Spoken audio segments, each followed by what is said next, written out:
Hi everyone, I am Gagandeep Singh, student of Shahi Sukhdev College of Business Studies, and right now I am pursuing Bachelor of Financial Investment and Analysis course. And yes, today I am going to present a video on our topic of financial derivatives. So yes, this is our starting of our video, and this is prepared by me, Gagandeep Singh, under the guidance of respected Dr. Narendra Nigam sir. And if we talk about the agenda of our topic, so here is today's agenda in which I am going to explain history of derivatives, origin of derivatives in India, the classification of derivatives, the important features and basis risk, why hedge, what are the various types or different types of basis risks, what are the different types of hedge, currency futures and its hedging strategies, and derivative trading in India. So let's get started with our topic.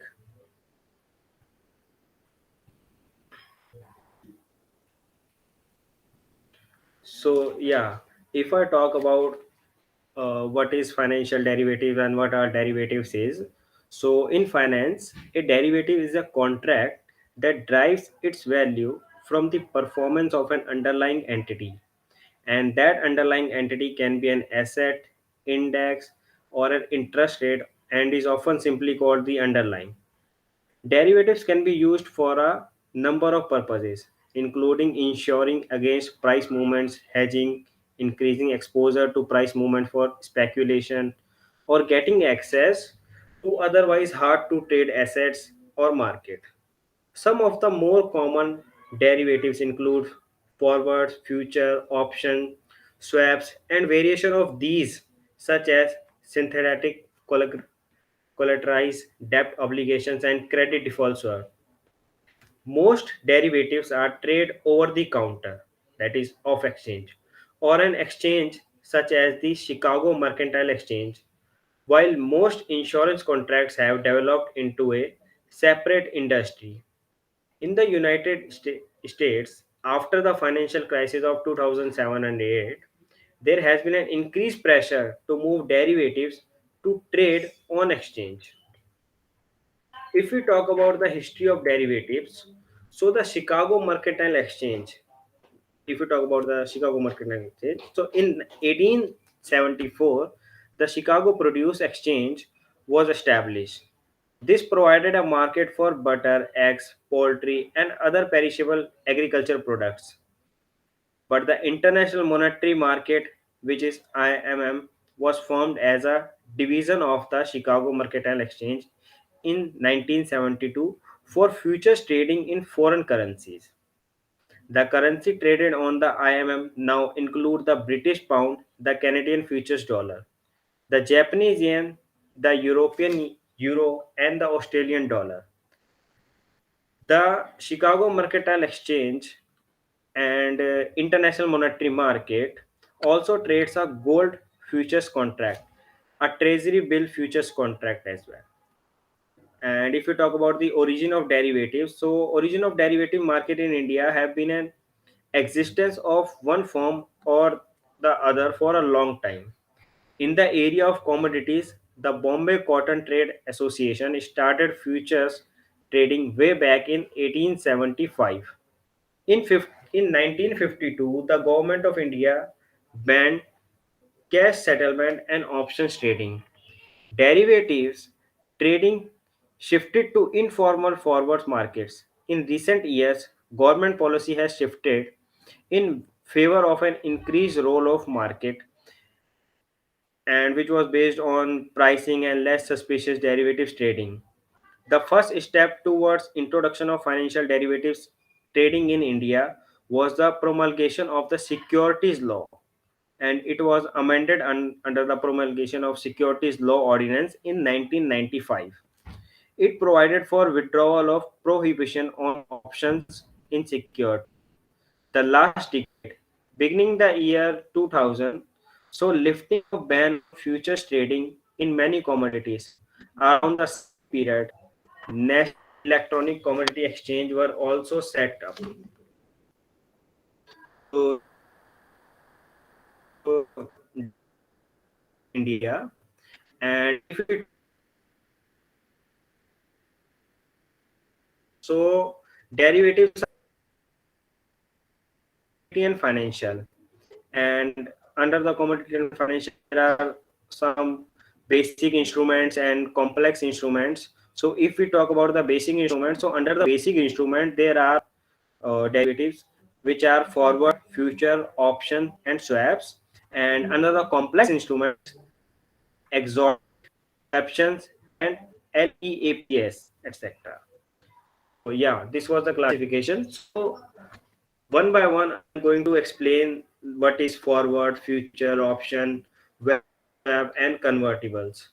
So yeah, if we talk about a forward contract, so forward contract is simple customized contract between two parties to buy or sell an asset at a certain time in the future for a certain price. So this is insight of forward contract.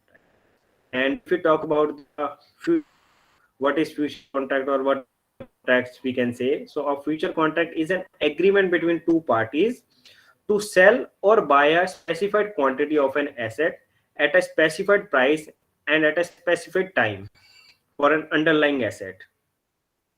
And there is another option which is known as options contract. So option contract is an agreement between two parties whereby one party obtains the right but not the obligation to buy or sell a particular asset before the specified date.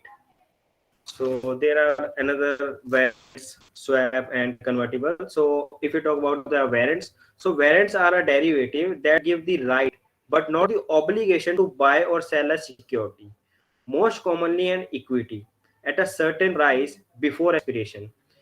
And if you talk about the swap, so a swap in finance is an agreement between two counterparties to exchange physical assets or cash for payments for a certain time. And there is last contract which is convertible. A convertible is a bond, preferred stock or another financial instrument that can be converted by the shareholder into common stock. So yeah, that was all about the origin and classification of derivatives. So now I'm going to explain you features of derivative. What are the various features of derivative? And yes, so financial derivative is a contract. This is the first one feature, and it derives value from underlying asset. It has specified obligation as per the contract, which means there are parties involved with specified conditions. And yes, if you talk about like financial derivatives are carried off balance sheets, so trading of underlying asset is not involved. Financial derivatives are mostly secondary market instruments. Financial derivatives are exposed to risks such as operational, counterparty, and legal risk. So now I'm going to put some light on basis risk. What is basis risk in financial derivatives? So basis risk in the index insurance appears when the index measurement does not match the insured individual's actual losses. In other words, it is for the inherent risk that a trader takes while hedging any position after taking a contrary position in an asset derivation like a futures contract. It is accepted in an attempt to hedge away price risk. As an example, for like let's just take an example. If the current spot price of gold is $1,190 and the price of gold in the June gold futures contract is $1195, then the basis, the differential is $5. Basis risk is the risk that the futures price might not move in normal, steady correlation with the price of the underlying asset, and that is this fluctuation in the basis on the basis of may negate the effectiveness of a hedging strategy of employed to minimize traders exposure to potential loss. The sources of this risk can vary, relating to differences in timing or product that may only become meaningful under certain conditions. For example, credit default swaps, CDS are often used to hedge the exchanges in the credit quantity of a bond. But the CDS prices may not perfectly track changes in the price of the bond. The price spread, that is the difference between the cash price and the futures price, may either widen or narrow. So, yeah, if we talk about what are the different types of basis risk, so there are different types of basis risk in case of an imperfect hedging, like price basis risk, location basis risk, calendar basis risk, and product quality basis risk. So now I'm going to put some light on why hedge. What is hedge, why hedge, and what are the various hedging strategies. So in the stock market, hedging is a way to get portfolio protection, and protection is often just as important as portfolio appreciation. When people decide to hedge, they are insuring themselves against a negative event's impact on their finances. This doesn't this doesn't prevent all negative events from happening. However, if a negative event does happen and like you are properly hedged, the impact of the event is reduced. In practice, hedging occurs almost everywhere. For example, if you buy a homeowner's insurance and you are hedging yourself against fires, break-ins, and other unforeseen disasters, so portfolio managers, individual investors, and corporations use hedging techniques to reduce their exposure to various risks in financial markets. However, hedging is not as simple as paying an insurance company a fee every year for a coverage. So, yeah, hedging against investment risk means strategically using financial instruments or market strategies to offset the risk of any adverse price movement. Put another way, investor hedge one investment by making a trade in another one. Technically, to hedge requires you to make offsetting trades in securities with negative correlation. Of course, you still have to pay for this type of insurance in one form or the another one, we can say. So, for instance, if you are a long term holder of shares of XYZ corporation and you can buy a put option to protect your investment from a large downside moves. However, to purchase an option, you have to pay its premium. Okay. So, if we talk about what are the way to reduce risk in hedging, so a reduction in risk therefore always means a reduction in potential profit. So, hedging for the most part is a technique that is meant to reduce potential loss and not maximize potential gain. If the investment you are hedging against makes money, you have also usually reduce your potential profit. However, if the investment loses money and your hedge was successful, you will have reduced your loss.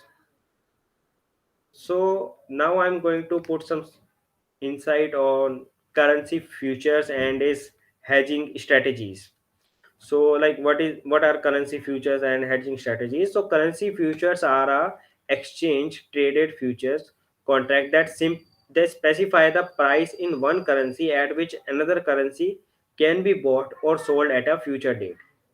Currency futures contracts are legally binding, and counterparties that are still holding the contracts on the expiration date must deliver the currency amount at the specified price on the specified delivery date. Currency futures can be used to hedge other trades or currency risk or to speculate on price movements in currencies. Basics of, if you talk about currency futures, so there are basics of currency futures. The first currency future contract was created at the Chicago Mercantile Exchange in 1972, and it is the largest market for currency futures in the world today.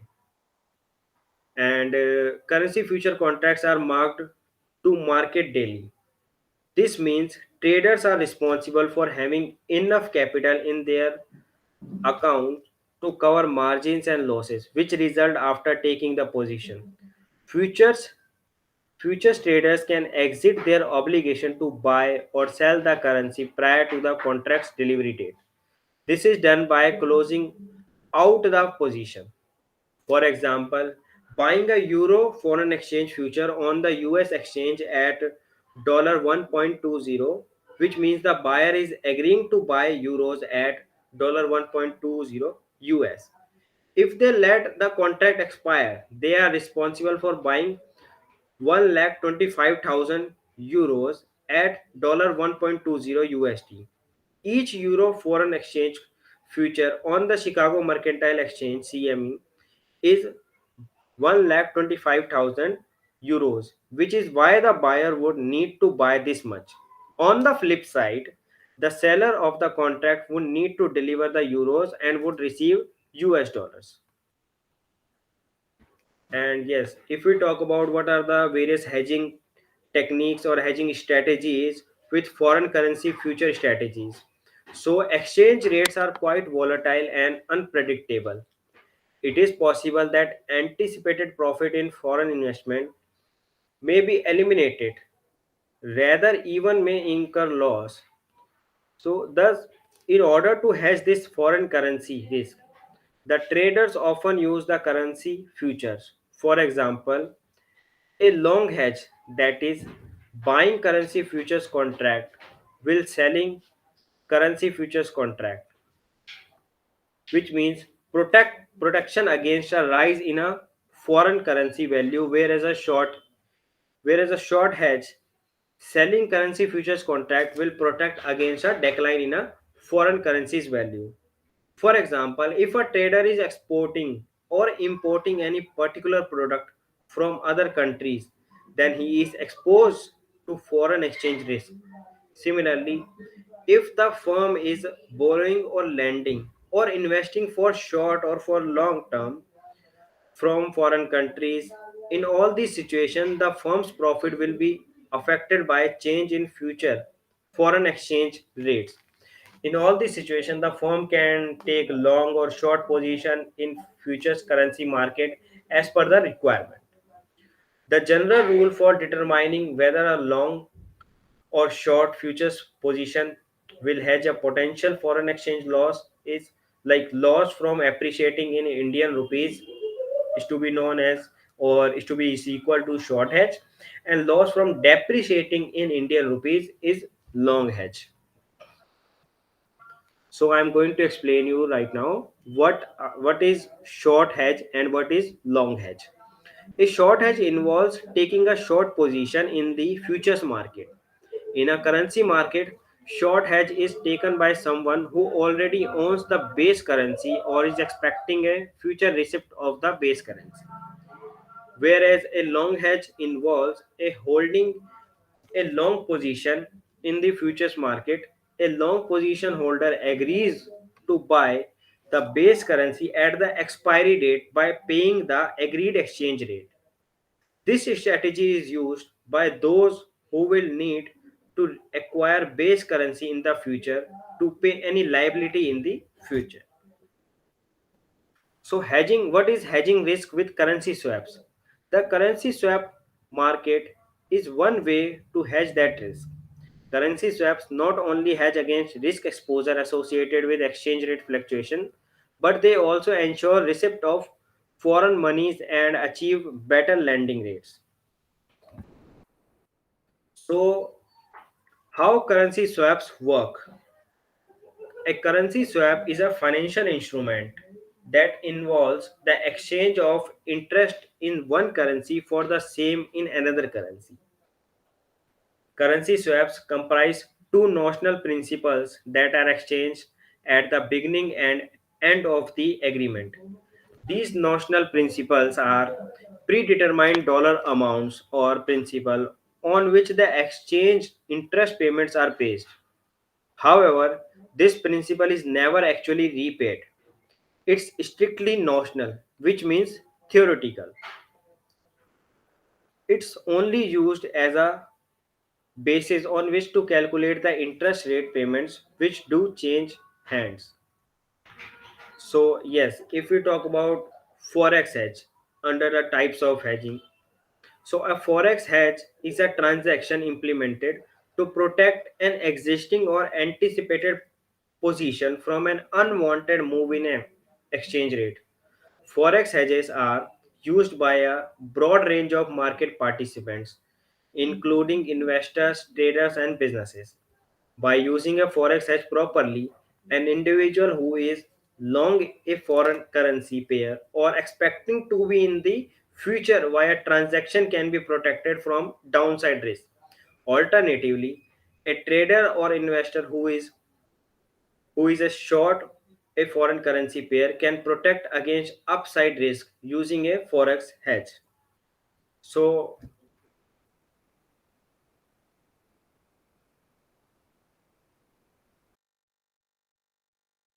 repeated profit through an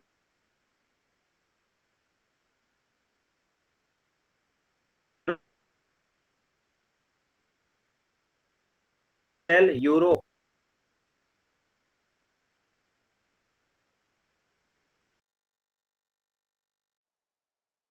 locking in an at worst rate for its upcoming transaction, which would be the strike price. As in the as in the like Japanese company example, if the currency is above the strike price at the expiry, then the company would not exercise the option and simply do the transaction in the open market. The cost of the hedge is the cost of the put option.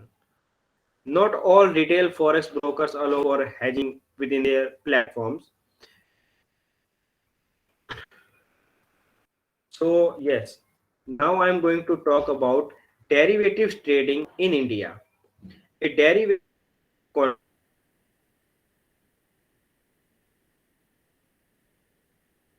contract or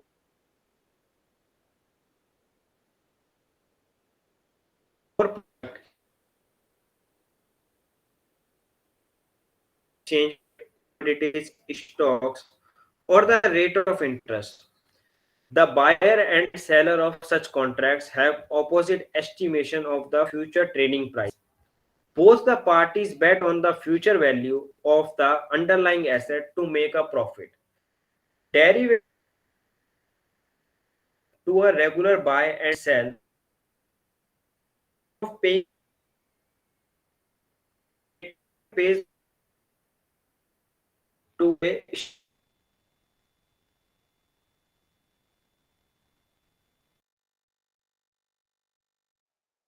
number of funds.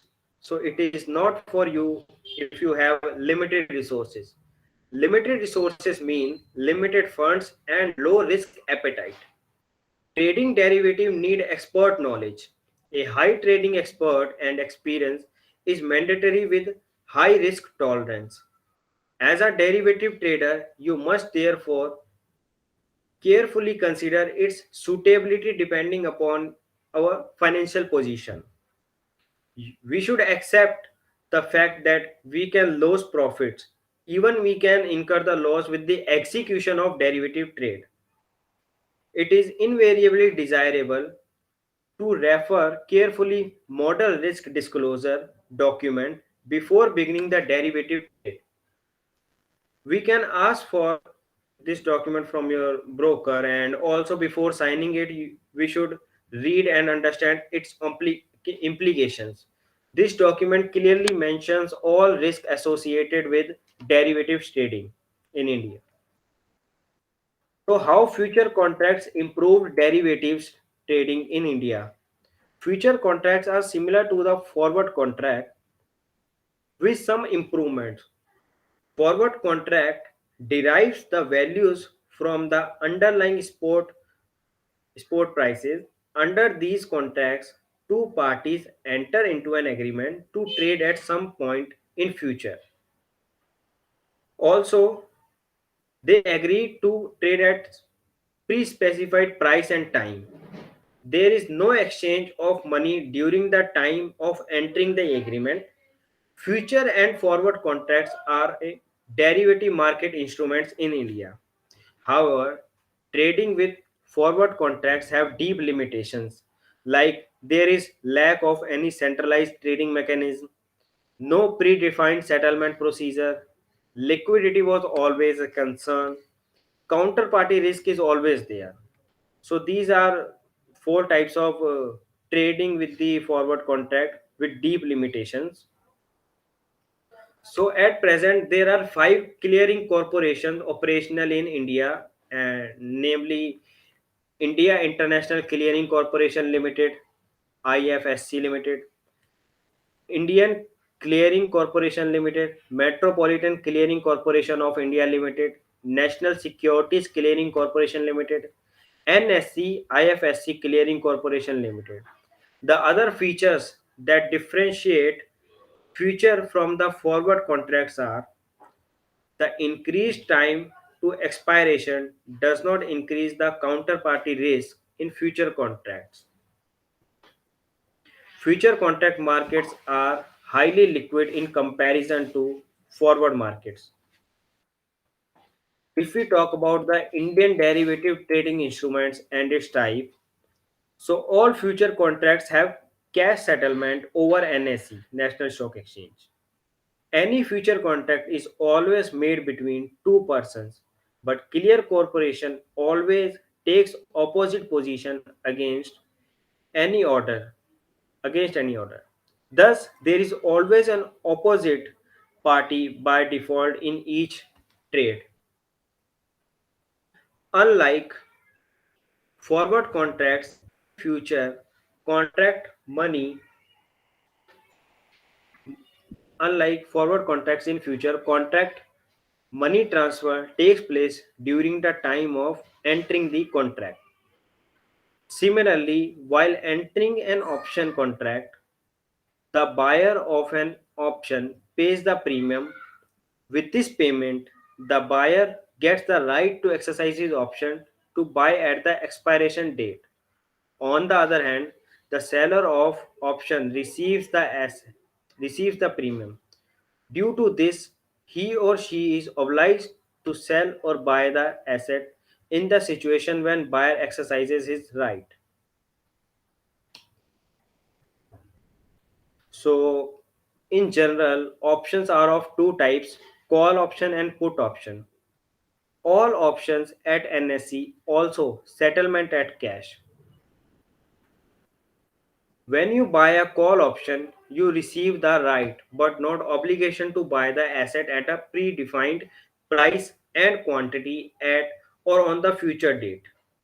On the other hand, if you buy put options, you get the right but not obligation to sell the asset at a predefined price and quantity at or on the future date.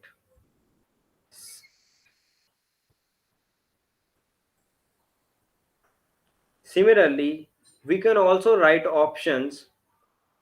When we sell a call or put options, we call it as writing options. One thing we must remember that while writing an option, we receive the premium, and when we buy options, we will need to pay the premium.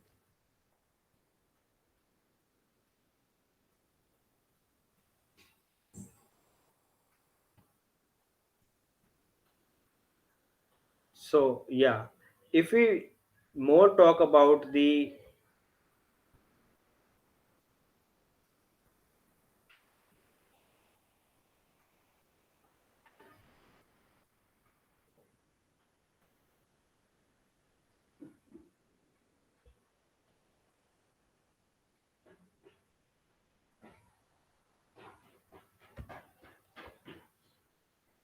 so yeah, if we more talk about the like derivative trading in markets, so now I'm going to uh, explain the risk associated with derivatives trading in India. So derivative product requires large number of funds. So it is not for us, or if we you like have limited resources. Limited resources mean limited funds and low risk appetite. Trading derivatives need expert knowledge. A high trading expert and experiences is mandatory with high risk tolerance. As a derivative trader, we must therefore carefully consider its suitability depending upon our financial position. We should accept the fact that we can lose profits, even we can incur the loss with the execution of derivatives trade. It is invariably desirable to refer carefully model risk disclosure document before beginning the derivative trade.